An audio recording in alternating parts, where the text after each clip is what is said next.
Hello students, in the previous video we had discussed the dissociation of polyprotic acid. Okay, polyprotic acid क्या होता है? It is basically that acid which will give you more than one H plus ions. जैसे H2SO4 है, it gives you 2 H plus ions. H3PO4 है, it gives you 3 H plus ions. So ऐसे सारे acids को कहा जाता है polyprotic acids. Now हम लोगों ने mathematical analysis उसका नहीं किया था. अब हम लोग ये देखेंगे कि what will happen to the degree of dissociation, what will be the amount of H plus ions, okay, when polyprotic acid dissociates. So let's assume that this polyprotic acid, it is a weak acid, okay. So अब polyprotic acid का जो example है, that is H2A. Now H2A will dissociate, so it can give you 2 H plus ions. Now एक ही step में दोनों H plus ions नहीं आते, तो पहले स्टेप में एक H प्लस आयन निकल जाता है and what you are left with is HA minus.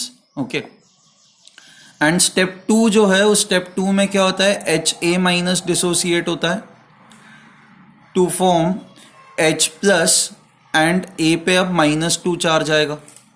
अब हमें ये पता है कि स्टेप 1 जो होती है, step 1 is relatively simple, but step 2 is extremely difficult. So let's say for the step 1 value of k is k1, for the step 2 value of k is k2. So हमें ये पता है k1 is much greater than k2. ये हमें पता है, correct.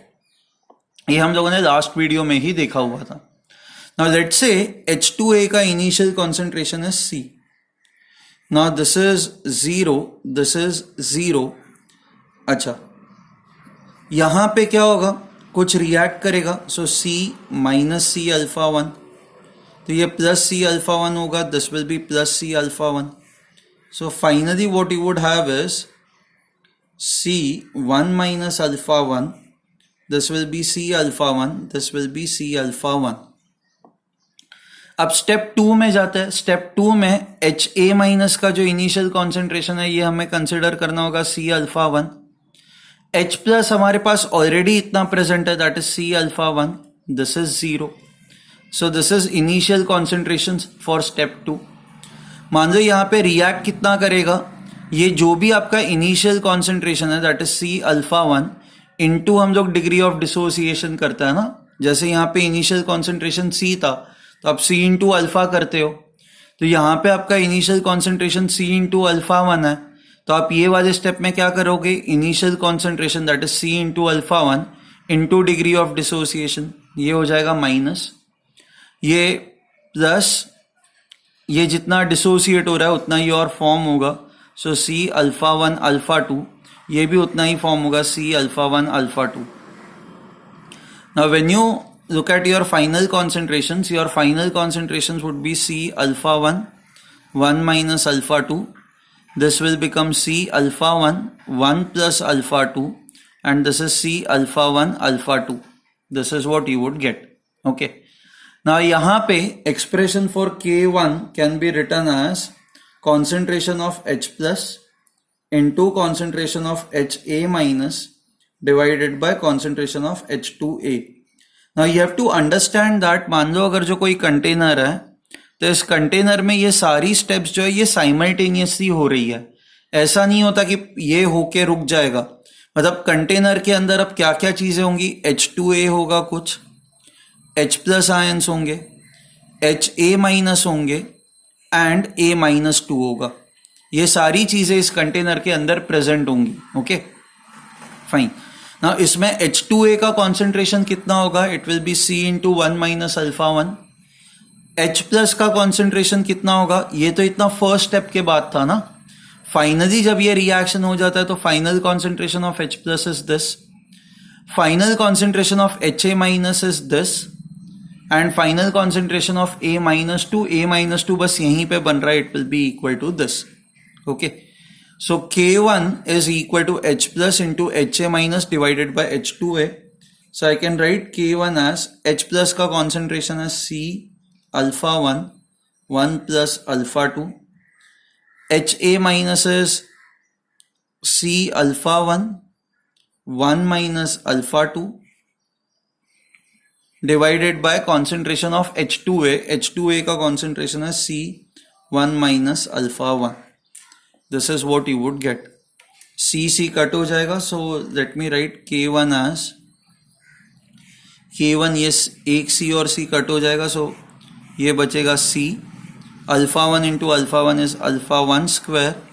1 plus alpha 2 into 1 minus alpha 2 can be written as 1 minus alpha 2 the whole square divided by 1 minus alpha 1. ठीक है ना. हमें ये पता है कि alpha 1 is basically degree of dissociation for the first step. ना आप ऑलरेडी देखो कि ये फर्स्ट स्टेप के अंदर क्या होगा. फर्स्ट स्टेप के अंदर because it is a weak acid, हम लोग यही मानते हैं ना, alpha 1 is much much smaller than 1. Since the acid is weak, we know that since H2A is a weak acid,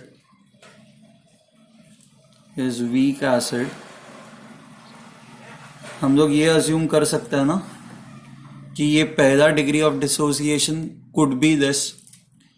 अच्छा, now there are two things. Alpha 1 can be much much smaller than 1. मान लो वो ना हो तो भी we are very sure कि second step जो होती है, सेकेंड स्टेप में तो और भी कम डिसोसिएशन होता है, तो यहां पे तो आप श्योरली कह सकते हो ना कि अल्फा 2 जो है that is surely much much smaller than 1.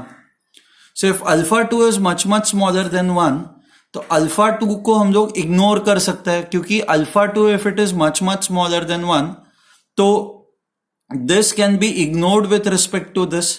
If you ignore this, आपको K1 कितना मिल जाएगा. So if we use the approximation that alpha 2 is much much smaller than 1, then K1 can be written as C into alpha 1 square divided by 1 minus alpha 1. Okay, this is what you would get.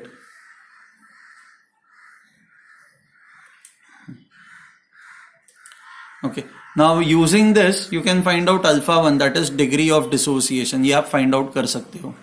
Okay, similarly if H2A is a weak acid, and अगर जो आप ये मान के चलते हो कि पहली ही स्टेप बहुत डिफिकल्ट है, तो पहली स्टेप अगर जो बहुत डिफिकल्ट है, तो alpha 1 will anyway be very very small as compare to 1.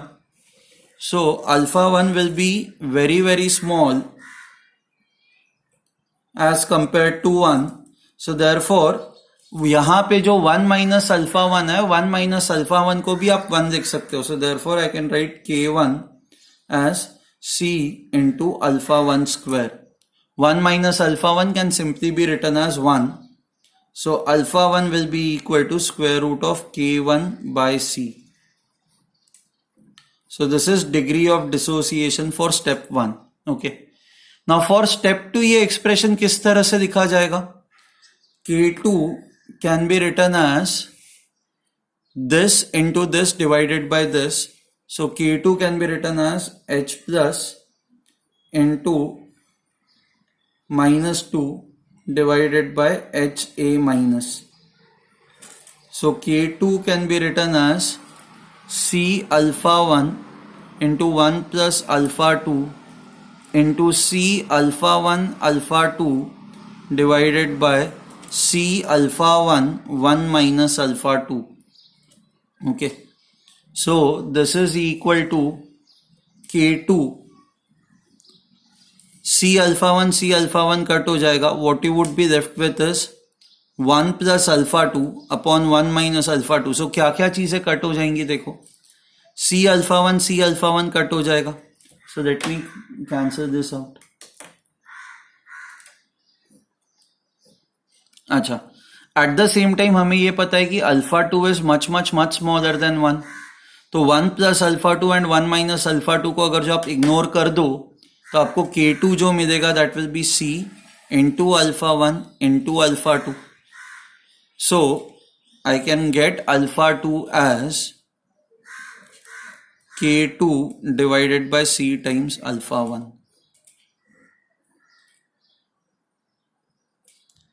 And alpha 1 की वैल्यू जो है वो आपको यहां से मिलेगी, यहां पे आप सब्सटीट्यूट कर दोगे तो you will get alpha 2. Alpha 2 is basically the degree of dissociation for step 2. Okay, step 2 के लिए जो डिग्री ऑफ डिसोसिएशन है that is your alpha 2. I hope this is clear to you. Similarly one final thing, अगर जो आपको H plus ion concentration पूछा जाए तो आपको पता है कि finally H plus ion concentration इतना है, C alpha 1 into 1 plus alpha 2. So your final H plus ion concentration is equal to C alpha 1 into 1 plus alpha 2. हाँ, हमें पता है कि alpha 2 is very small as compare to 1, so this can simply be written as C into alpha 1. So you can see that amount of H plus ions only depend upon step 1. Only depend on step 1. Depend on step 1. ठीक है? So this is basically the dissociation of polyprotic acid. Okay. मान लो next step होती 3 ऐसी कोई acid है जहां से आपको 3 H प्लस मिलते हैं, तो यहाँ पे और एक स्टेप आ जाती है और आप इसी तरह से इसको एनालाइज करते हैं. Okay fine. Okay, so now will do a question which is of this type. You have a 0.1 molar H2S solution which is mixed with twice the volume of 0.2 molar acetic acid solution. So and इन्होंने K1 of H2S दिया हुआ है, K2 of H2S दिया हुआ है and K of acetic acid दिया हुआ है. Now H2S के लिए K1 and K2 क्यों दिया हुआ है? The reason is because if you look at H2S, H2S can give you 2 H plus ions, no? So for first step value of K1 is given to you. For second step value of K2 is given to you. Now by looking at the values you can see that K2 की value बहुत ही कम है, which means second step जो होती है वो बहुत ही कम extent तक जाती है. So I can say that जो भी H2S से H plus ions आएंगे वो सारे के सारे जो है वो फर्स्ट स्टेप से ही आएंगे. तो हमारे लिए H2S के डिसोसिएशन का बस फर्स्ट स्टेप जो है वो ही हमारे लिए इंपॉर्टेंट है. ओके, सो पहले तो हम लोग रिएक्शंस लिख देते हैं. Now H2S first step it will form H plus and HS minus. ठीक है, सो H2S का इनिशियल कॉन्सेंट्रेशन कितना होगा? अब मान लो 0.1 मोलार है. ओके, सो H2S का concentration will be equal to 0.1 into V divided by final volume 3V हो जाएगा ना. सी क्या हो रहा है, मान लो H2S का वॉल्यूम V है तो एसिटिक एसिड का जो वॉल्यूम है that will become equal to 2 times V. Correct. So concentration of H2S would be equal to 0.1 into V. This will give you number of moles divided by total volume, that is 2V plus V, that is 3V. तो ये 0.1/3 हो जाएगा. वैसे ही initial concentration of CH3COOH would be equal to 0.2 into 2V, क्योंकि इसका volume जो है that is 2V divided by 3V. So this will become 0.4/3. Okay. Now once you have these concentrations, H2S के डिसोसिएशन का फर्स्ट स्टेप ये है. Acetic acid जो है वो इस तरह से डिसोसिएट होगा. CH3COOH, it will form CH3COO minus and H plus. Let's say इसका कॉन्सेंट्रेशन जो है that is C1, इसका कॉन्सेंट्रेशन जो है that is C2. So this is C1, this is C2. अब आपको याद है, now this is a weak acid right, क्योंकि K की वैल्यू 10⁻⁻7 है तो ये वीक एसिड है. This is also a weak acid क्योंकि इसकी भी वैल्यू K की बहुत कम है. सो फॉर 2 वीक एसिड्स हम लोगों ने ये निकाला हुआ था, amount of H plus ions is equal to square root of K1 into C1 plus K2 into C2.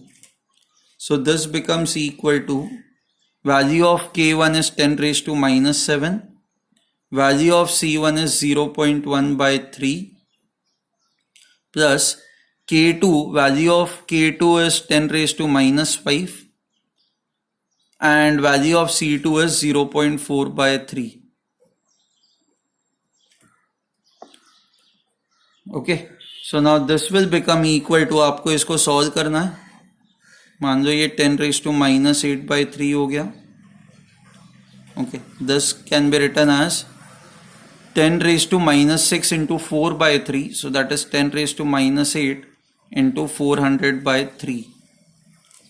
So this would now become equal to 10⁻⁻4 आ जाएगा, क्योंकि -8 कॉमन है, आप इसको बाहर निकालोगे -4 बच जाएगा 401/3.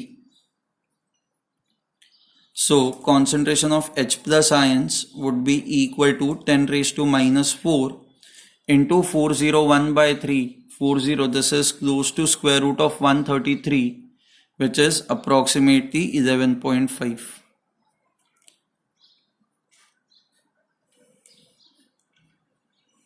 So this is what you would get. ठीक है.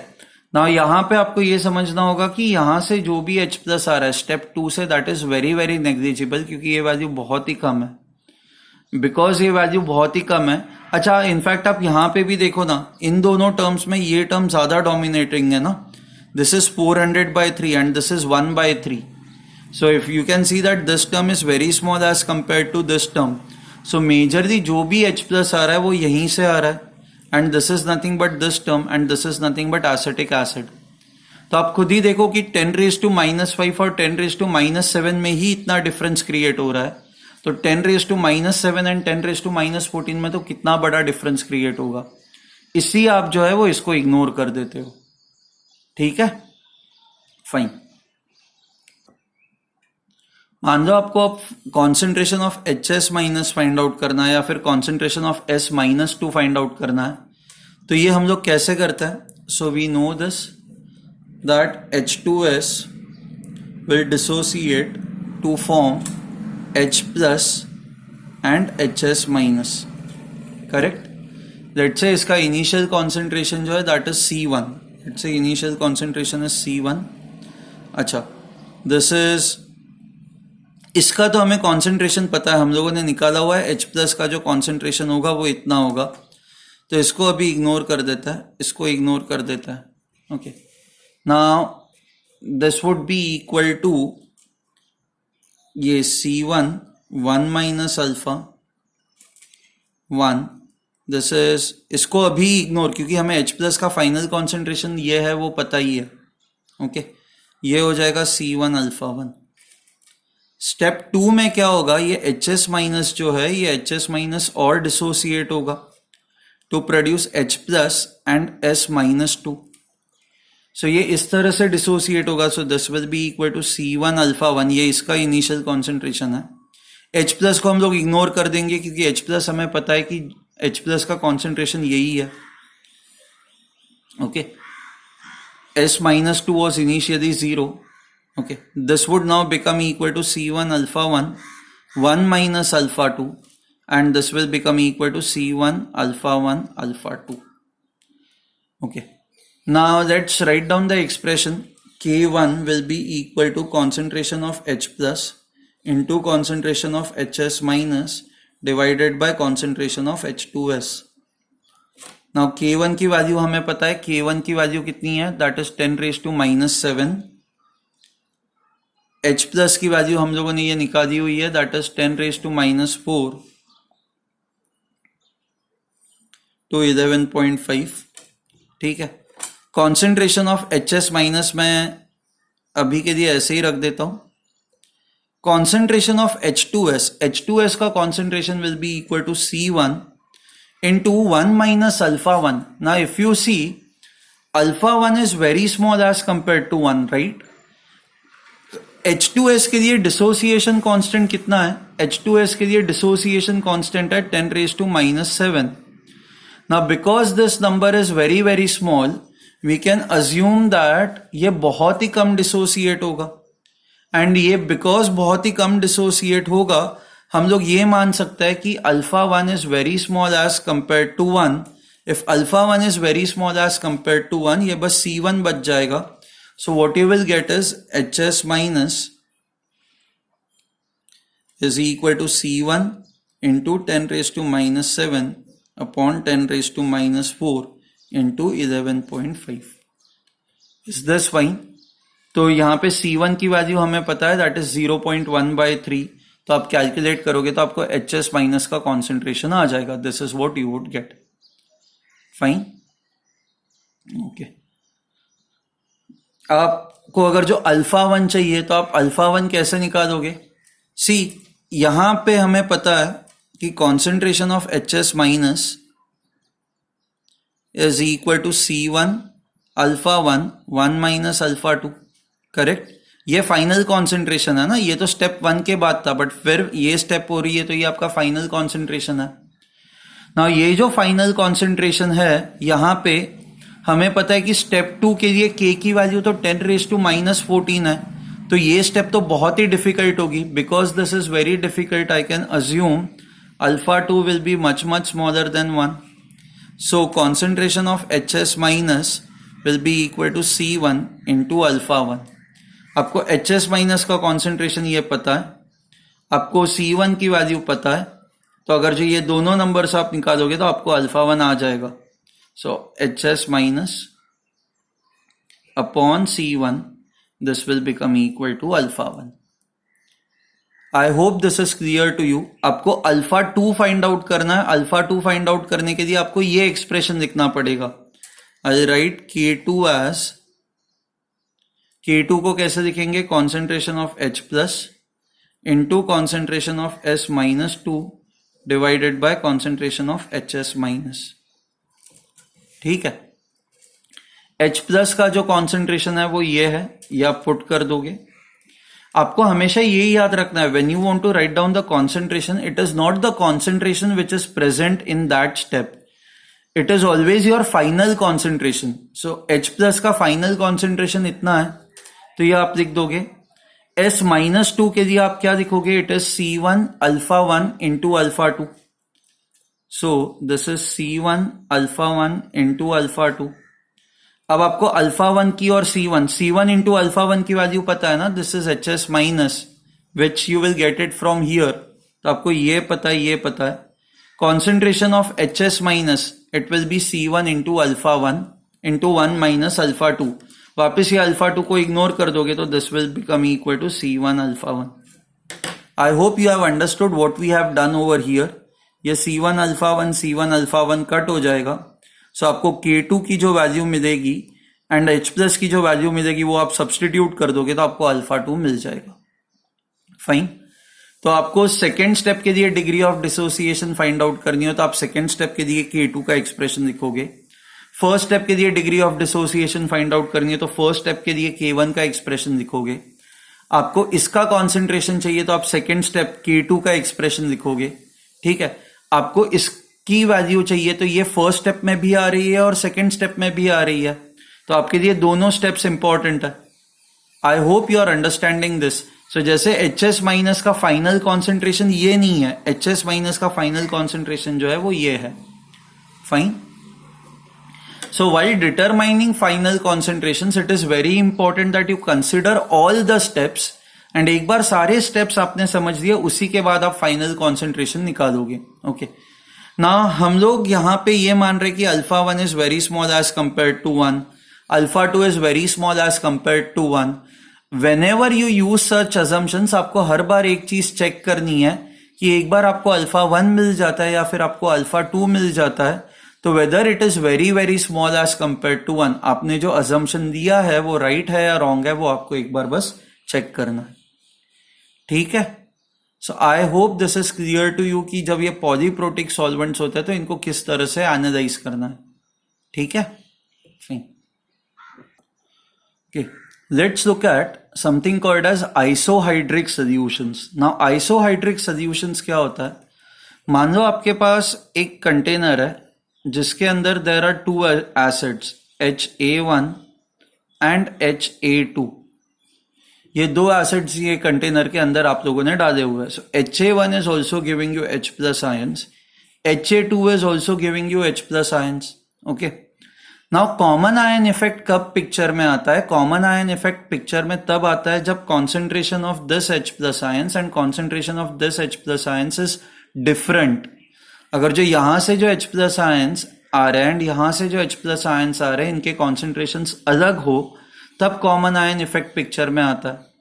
बट मान लो कि if amount of H plus ions which is coming from acid 1 is equal to amount of H plus ions coming from acid 2, in this case common ion effect does not exist. Effect does not exist. So even if you mix the two solutions, आप इन दोनों को mix भी करते हो तो भी degree of dissociation पे कोई फर्क नहीं पड़ेगा. So in this case I will say that degree of dissociation of HA1 and HA2 will be equal.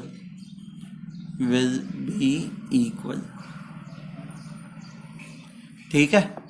I hope this is clear to you.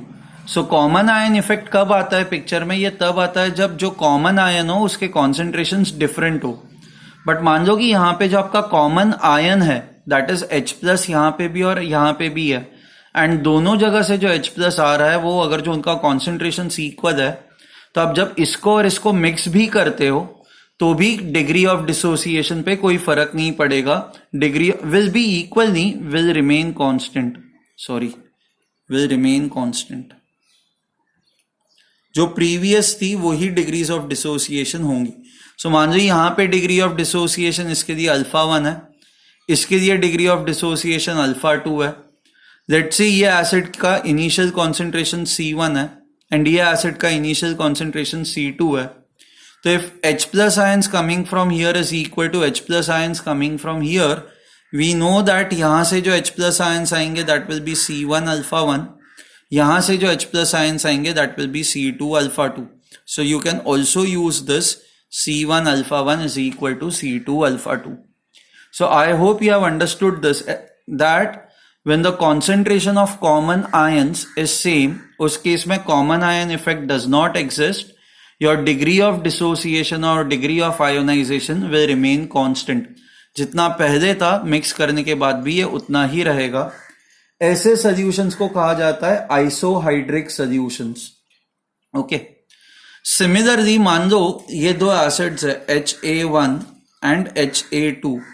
मान लो दोनों का इनिशियल कॉन्सेंट्रेशन सेम है C एंड C, एंड अब आपको decide करना है which one is a stronger acid and which one is a weaker acid, और how do you compare the acid strengths of the two acid. So acid strength of acid 1 upon acid strength of acid 2 is simply equal to यहां से कितने H plus ions आ रहे हैं और यहां से कितने H प्लस आयंस आ रहे हैं.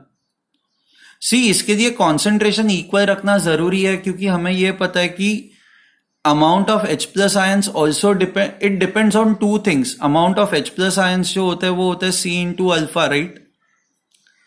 तो H plus ions concentration initial concentration पे भी डिपेंड करता है और वो डिग्री ऑफ डिसोसिएशन पे भी डिपेंड करता है.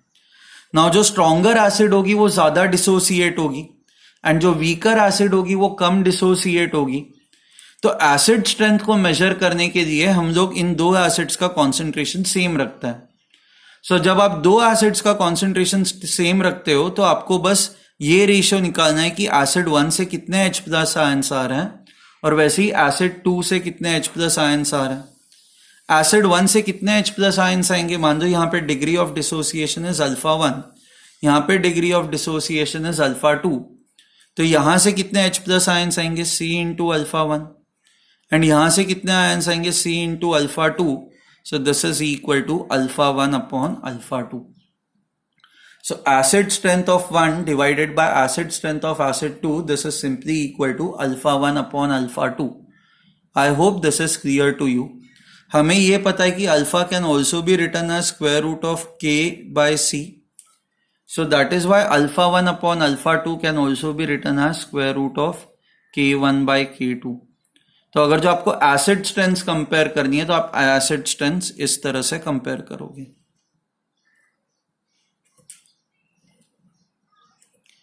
ठीक है.